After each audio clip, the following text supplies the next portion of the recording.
I didn't like dolls or sparkly things. I didn't want to be a princess, and I sure as hell didn't want a pony. No, at 3 years old, after a trail ride through the mountains with my family, I wanted a big, wild, spirited stallion. My dad recognized my passion immediately and began taking me riding. By the time I was 7, I was taking riding lessons on mostly ponies because I was so tiny. By the time I was 11, I was already feeling unchallenged and decided to take on jumping. My teenage years were filled with jumping, which I loved, and competition, which I hated. Show culture was tougher than the actual competition. I didn't fit in and found myself quickly rebelling against it. I would place last or not at all, and soon after, I stopped competing altogether. After moving to California and attending college, I began jumping again. I started taking lessons and found myself judged and treated coldly by my fellow barnmates and even my own instructors. I wasn't the most talented rider. I couldn't afford my own horse, equipment, or to compete, but always gave it my all at every lesson. To many instructors, that wasn't enough. I was consistently met with animosity at every subsequent barn I tried out. I was pretty bitter and distrustful. When I met Kathy for the first time, I told her immediately that I wouldn't be competing. I couldn't afford it and had little interest in it, but I was passionate and determined to be a great, polished rider. She smiled and said she would keep my best interests in mind, regardless of whether or not I wanted to compete. She said she wouldn't judge me for that. She never has, and I've never looked back.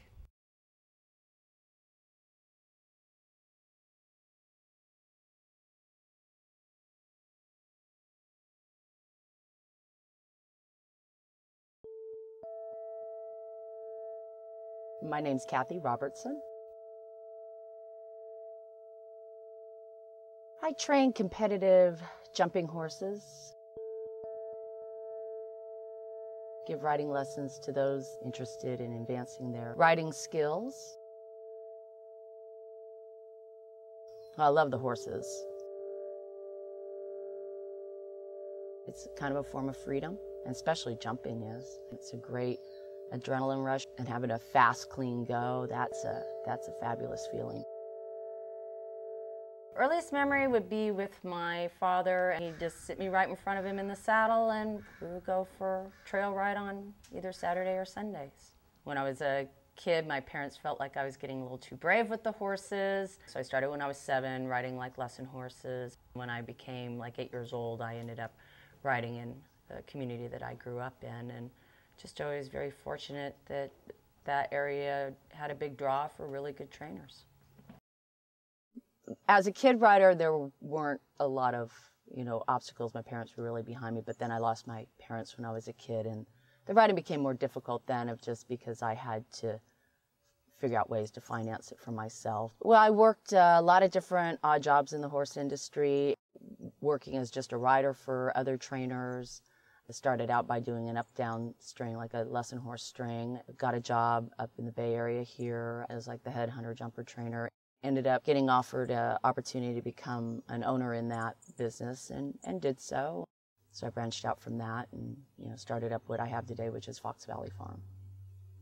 I still always had the love and the drive to do it, so I made sure I got it done.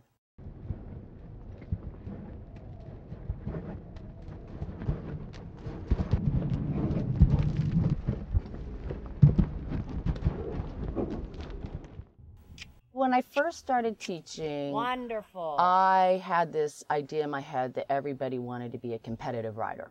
Good. Little soft hand for a stride or two. And I kind of had this idea also that even if you didn't want to be a competitive rider, you should want to learn to be that good of a rider. Excellent. And what I've learned over the years is I need to pay attention to what that student's focus is. She works with you on what you'd like to learn how to do as a student. She taught me how to persevere and reach my goals.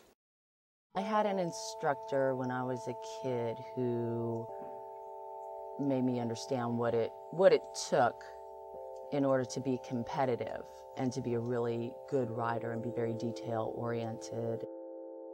He was really good in the fact that he had some really, really wealthy customers with really nice horses, but he always treated me exactly like them. He never really played favorites. He wanted everyone to be a good rider. My favorite thing about Kathy is her unending patience with her students. I don't know where she goes to get it, but she's got a lot of it. I think there's been a couple of lessons where she said to me, Jennifer, you just give up so easily. Don't give up so easily. Keep going, keep asking. And she's always right. I don't spend more time with one person because they can go further. I try to be very equal with everybody. Kathy and I had a long background with a little horse that I actually bred and raised and retired. And as retired horses go, one day I got the phone call that said, you know, he's in trouble, you need to come. I went out there and the lady who owned the place called the vet, did the exam. He didn't come home. Sunday morning that my doorbell rang, I opened the door and it's Kathy. I said he didn't come back and I'm just kind of wallowing in it right now because it's pretty hard. The amazing thing to me is there is no way in hell she could have known that anything was really wrong. And yet somehow Kathy knew about it. It was just like, yeah, I somehow knew you were in trouble and I needed to come help you. And it was a very cool thing that I will never forget.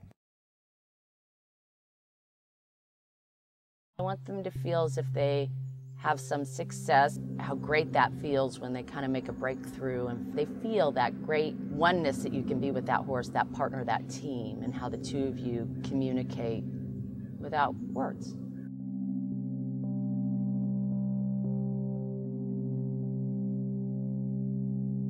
It's been 2.5 years that I've been riding with Kathy.